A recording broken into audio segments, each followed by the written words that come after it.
It's sunrise over Juneau Beach. And along what is known as the Treasure Coast of Florida, a new day is breaking, and new life is erupting from these sandy white beaches. During the summer, these beaches come alive with more than a quarter of the state's 80,000 turtle nests.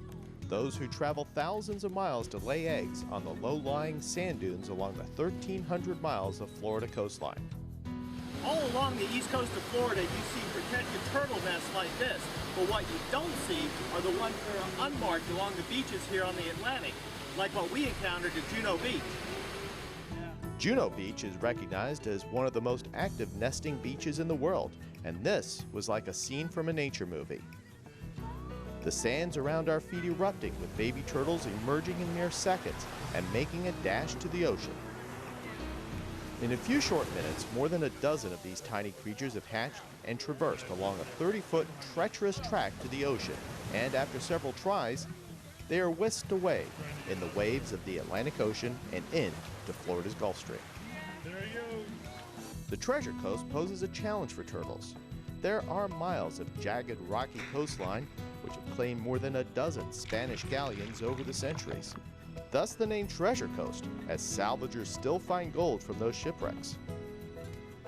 But the true treasure of this part of the East Coast is the Loggerhead Marine Life Center in Juneau Beach.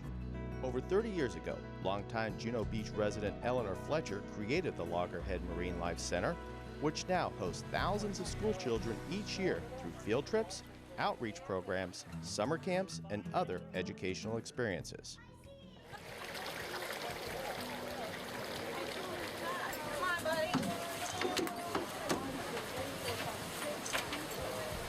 The only one of its kind between Orlando and the Florida Keys. Volunteers assist the veterinary staff with the care of injured turtles. This facility includes a state-of-the-art full-service veterinary hospital and a research and rehabilitation facility.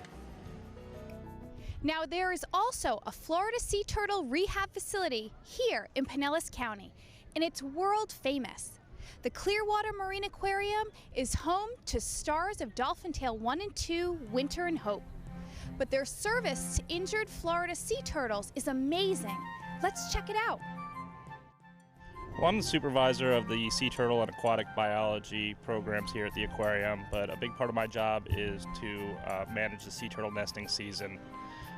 Basically, we go out and patrol 26 miles of beaches, and we look for nesting activity along our beaches for sea turtles, and we'll mark off the nests and try to protect them to make sure they hatch safely and everything works out okay for them.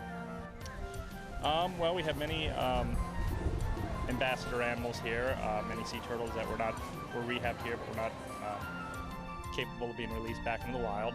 So we use them here as educational tools to help spread awareness and teach people about the sea turtles themselves and the environment they live in and how to protect it. Many different facilities around the state, but as some fill up, you know, if they can't take a turtle, we may get turtles from the East Coast, from South Florida, so they come from all over.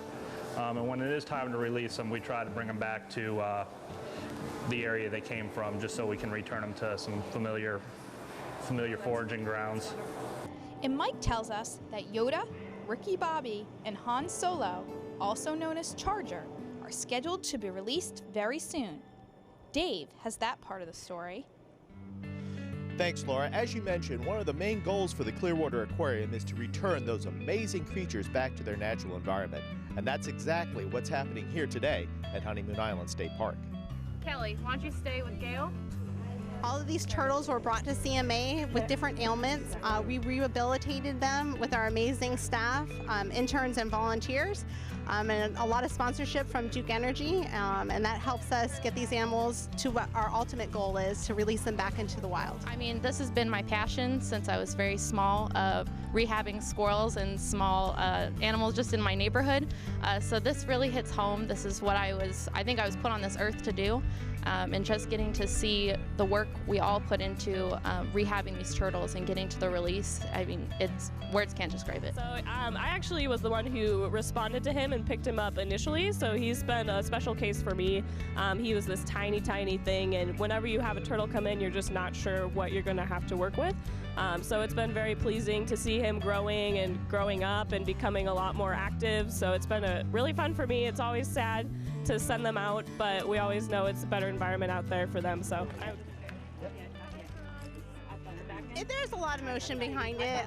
Our staff is extremely driven. It takes a lot of work to rehabilitate these animals, and you become very passionate about our job and our mission at CMA. So it's a choice. It's a lifestyle that we live. These animals usually come before a lot of our family members. He's ready for you. All of our goals is to release these guys back into the wild. So a day like today, this is a reward. This is what we worked for. And you know, it might be sad to say goodbye, but this is where these animals need to be, and they're going to do fantastic out there. And then it's time for the release. Ready? Yep. 3, 2, 1, go!